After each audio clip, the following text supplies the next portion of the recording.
review the new album from Cokie the Clown. This album is called You're Welcome. Now, Cokie is a despondent clown persona of NoFX frontman Fat Mike.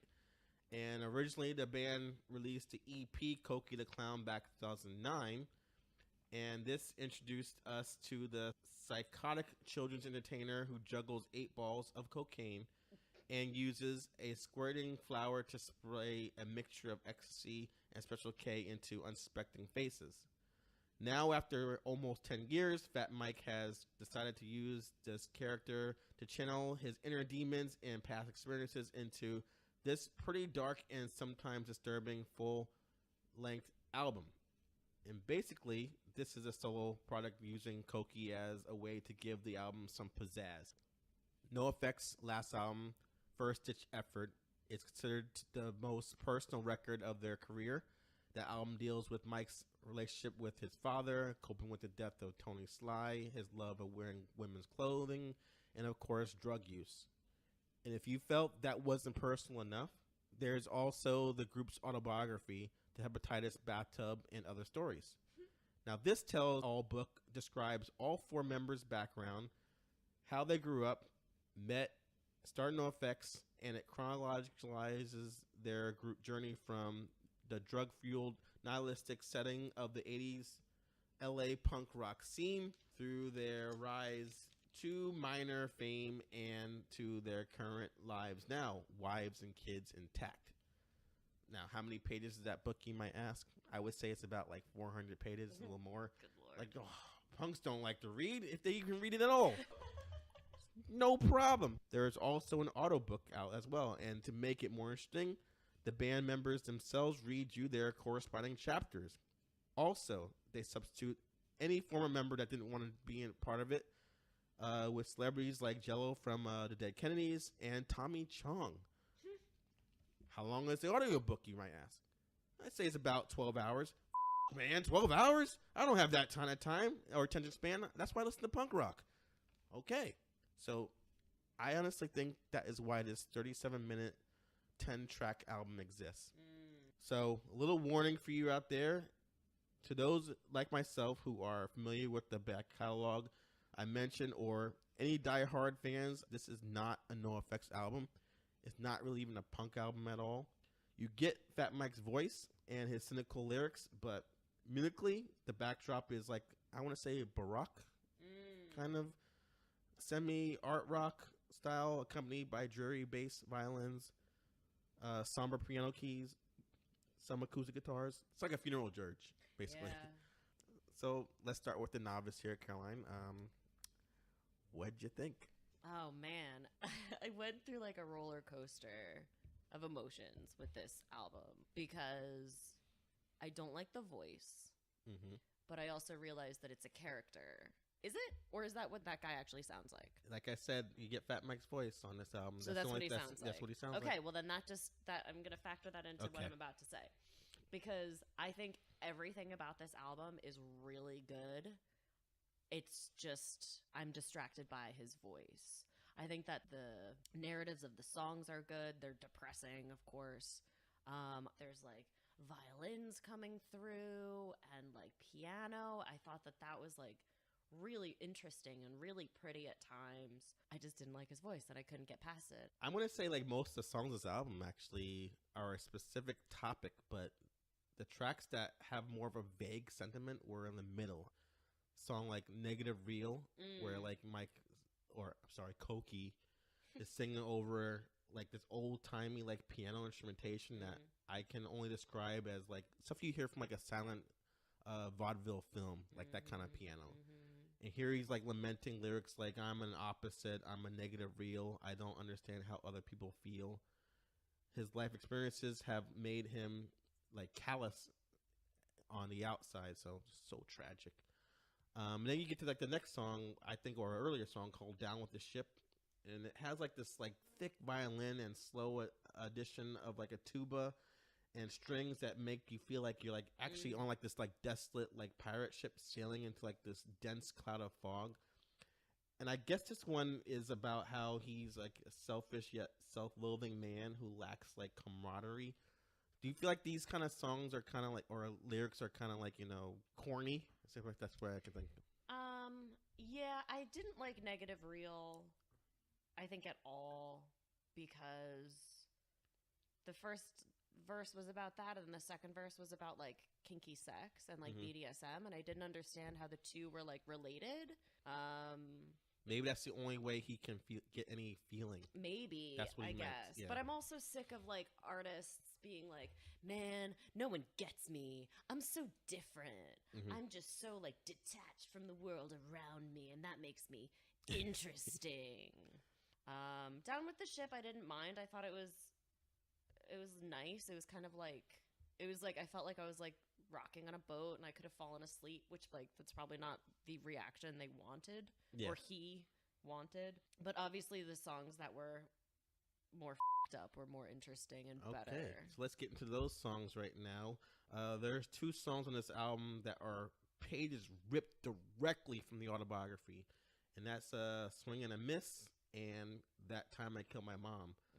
And as it was your first time hearing those 2 stories, what did you think about Swing and a Miss, where he's talking about his roommate killing himself? Yeah. I didn't know that these were like autobiographical. I didn't know that. I thought it was just like a concept album. Like, oh, this guy, he's a weird clown. Keep that in your mind before you get to your final rating. These are all true stories. Okay, so that makes things even sadder, obviously. Right. Yeah, this song and Bathtub, I think, were similar in the way where it's like they were dealing with something incredibly sad and depressing and heartbreaking, but the way they told the story was kind of beautiful and poetic. Like there was the part in Fair Leather Friends. Yeah. It's like the last part, he says, the most incredible ballerinas at some point have to take a bow, step down and realize they'll never get on their toes again. But how many people can say that they didn't just dance in, they lived a ballet? Yeah. Okay. See, I liked that. Okay. Yeah, so beside that, I thought the music of that song, Swing and a Miss, from the melancholy bass guitar to like the mild grungy guitars in the middle, and the occasional oboe, I thought was the background of that song was depressingly sweet, like you're saying. And then we're getting to the other song where he basically, the mom song, where most of the piano ballad about how he basically euthanized his cancer-stricken mother after her permission. And though I heard the story already, like, in full detail, I found this song to be more sincere than the suicide song. So the Queen is Dead song, this is where my problems are going to come in. It's a folky acoustics driven track about a girl named Naya from like the punk rock scene who is now dead. And I'm like, oh, it sucks she's dead, but I don't know who this is, and I can't judge any feeling about this person that you're not even giving me any background on. I can't even find information about this person online, so I don't see why they're important to the punk rock community at all. And there's so much use of piano keys on this album. The songs start to become cliche mood setters. They definitely followed like a pattern. Yeah.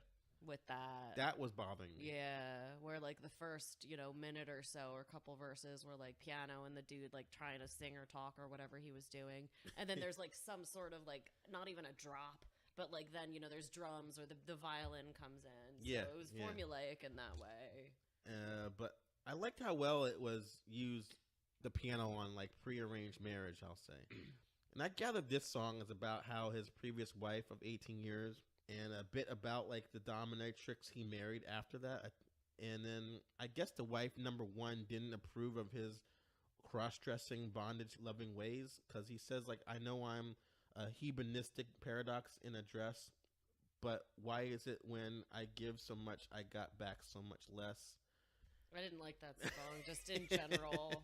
I think it was like, I don't know, I think there was too much going on, and it was just, I didn't care for any of it. I feel you. For me, the tracks range from tolerable to boring, mostly due to like the stagnant but forced emotional arrangement, and Cokie's matter-of-fact vocal delivery and sometimes minimalistic rhyme scheme, which is what Fat Mike does in NoFX. But I'm like you, I could forgive all that if it wasn't for his voice. Like, Fat Mike is a terrible singer which works fine in punk rock. Mm-hmm. But his nasally vocals sound as equally whiny as they do annoying on tracks like the opener, Bathwater, where for some ungodly reason he's like, let me do this a cappella. Yeah. Like, I was so happy to finally hear a piano come in, like halfway through. I know. And I think he wanted to actually make himself sound like he only slept for 3 hours after being up for 48, because he sounds like he just woke up 2 minutes ago to record this song. Yeah. No vocal warm-ups at all. Yeah. Last song, let's talk about Punk Rock Saved My Life, which is blatantly tripe, he says. But I guess since he admits it, then that's okay, because he's self-aware, my friend. And we get complaints about the lack of nourishing from his dad and the neglect he got from his mom before being saved by X and the Subhumans. The track is majority piano and then the organs, but the middle is like this actual NoFX-ish part, because it's like hardcore punk moment in the middle, which will be like a blessing for fans, I think. Any other songs you want to mention before you give your final rating? No, I mean, this was a really short album, like, now that you're mentioning it. I think we really talked about all the ones that I had any strong opinions towards, so. Man, but I don't know now, because now that I know that it's just his voice, that changes things. I'm the kind of person that likes depressing songs, and I like narrative songs, and these are depressing narratives. Mm-hmm. And you just found out they're all true stories. And that makes them even more depressing. And I do like when there are instruments. I do really like the way those instruments work together. I think I like the lyrics. They're minimalist, like you said, but I think they're fine. I would say it's worth a listen, so just download this. Just playing it safe. Playing it safe with download this. So there's no mention of clowns on this record except for the anthemistic track, F*** You All, when he says, that's why this isn't an act. I'm really a sad clown. But that's it. This is an album about Fat Mike. And Cokie is completely pushed out of the spotlight. First of all, this should have been packaged as a Fat Mike solo record. There's no hints of carnival or a circus present anywhere on this album. Second, it would have been nice to hear stories or aspects about his life that I haven't already heard from the autobiography or previous NoFX albums. So this album is so fucking unnecessary, I think. If you want to know about NoFX and stuff like that, or Fat Mike, listen to the autobiography or read the book. You can actually pause. You don't have to do it all in one sitting, you know? Obviously, I'm giving this album to skip this. This was not necessary, Fat Mike, at all. Musically, this is okay, but once he kicked in vocals, it's just like, I know. Don't do this. Stick with NoFX.